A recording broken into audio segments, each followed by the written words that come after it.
Hello भाई। जैसे कि काफ़ी सारे कॉम्पिटिटिव एग्ज़ाम में इकोनॉमिक्स के जो है कर्व पूछे जाते हैं ऑब्जेक्टिव क्वेश्चंस में।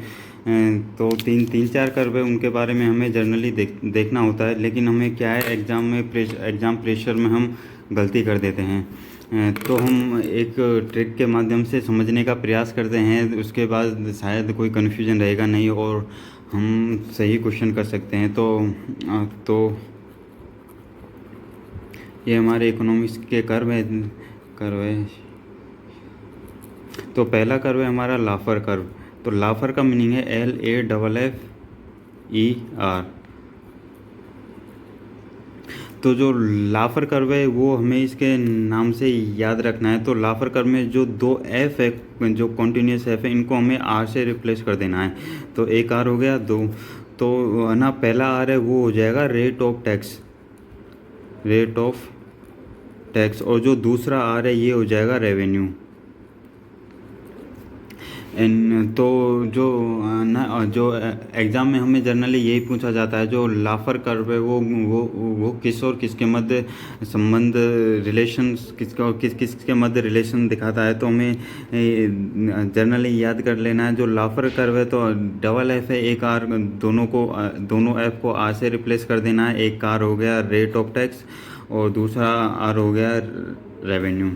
तो हमें मतलब कितने रेट, टैक्स का रेट कितना कम या ज़्यादा करने पर कितना रेवेन्यू प्राप्त होता है। और कभी कभार इसका कर्व का शेप भी पूछ लेता है कि इसका शेप क्या होता है। तो इसका शेप उल्टा यूजर जैसा होता है। यहाँ पे आ जाता है रेट ऑफ टैक्स और जो परपेंडिकुलर इस पे आ जाता है रेवेन्यू। तो हम जैसे जैसे रेट बढ़ाते जाते हैं वैसा वैसा अपना हमारा रेवेन्यू बढ़ता जाता है। लेकिन एक ऐसा पीक पॉइंट आता है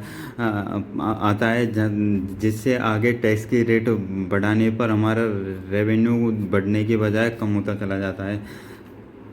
जाता है। तो जनरली एसएससी वगैरह के एग्ज़ाम में हमें यही पूछा जाता है कि जो लाफर कर्व है वो किस किस के मध्य रिलेशन दर्शाता है। तो हमें इसे याद कर लेना है दो एफ से। जैसे लाफर का जैसे हमें लाफर वर्ड दिखा क्वेश्चन में, तो हमें इसको आर से रिप्लेस कर देना। एक हो जाएगा रेट ऑफ टैक्स, तो दूसरा हो जाएगा रेवेन्यू। तो चलो ये क्लियर हुआ। अब हम देखते हैं दूसरा कर्व है लॉरेंज। तो लॉरेंज का मीनिंग है LOREN।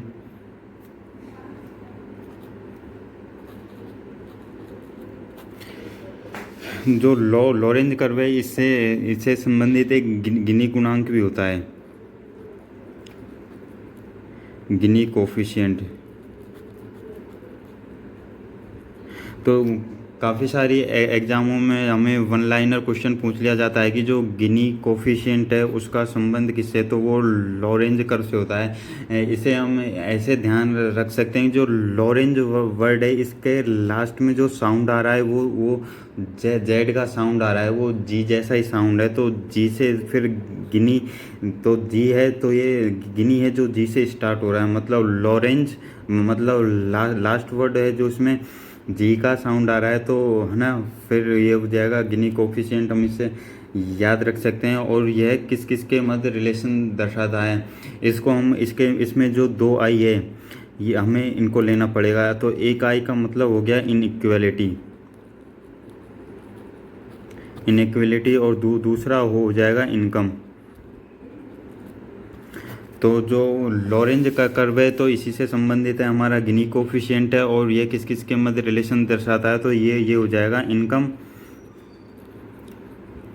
Income and inequality, LITY। और अगर हम इसका कर्व कहीं पे अगर पूछ लिया जाता है तो कर्व होता है इसका जनरली ऐसा होना चाहिए। आदर्श स्थिति ये है, ऐसा होना चाहिए, लेकिन ऐसा होता नहीं है। जनरली कर्व होता ऐसा कर्व होता है इसका।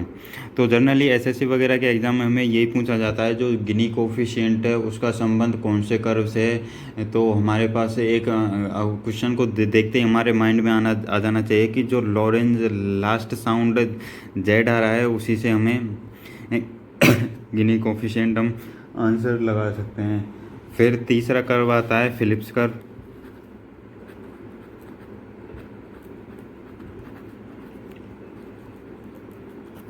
देखो जनरली हमें एग्ज़ाम में ये तीन तीन कर्व भी पूछे जाते हैं। लाफर कर्व तो इसका हमने देख लिया, rate of tax and revenue के मध्य ये रिलेशन दर्शाता है। और जो लॉरेंज हो गया ये इसको भी हम दो आई से याद रख सकते हैं, तो इनकम और एक इनइक्वालिटी। तीसरा कर्व है वो फिलिप्स कर्व है, इसका हमें डायरेक्ट याद रख लेना है। ये संबंध दर्शाता है अनएम्प्लॉयमेंट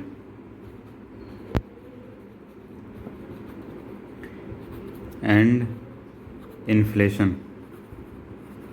अगर हिंदी में सोचे तो बेरोजगारी एंड महंगाई।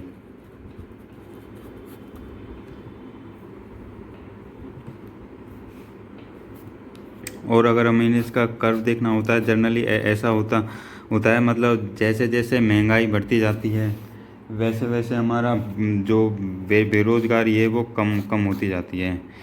ठीक है, थैंक यू गाइस।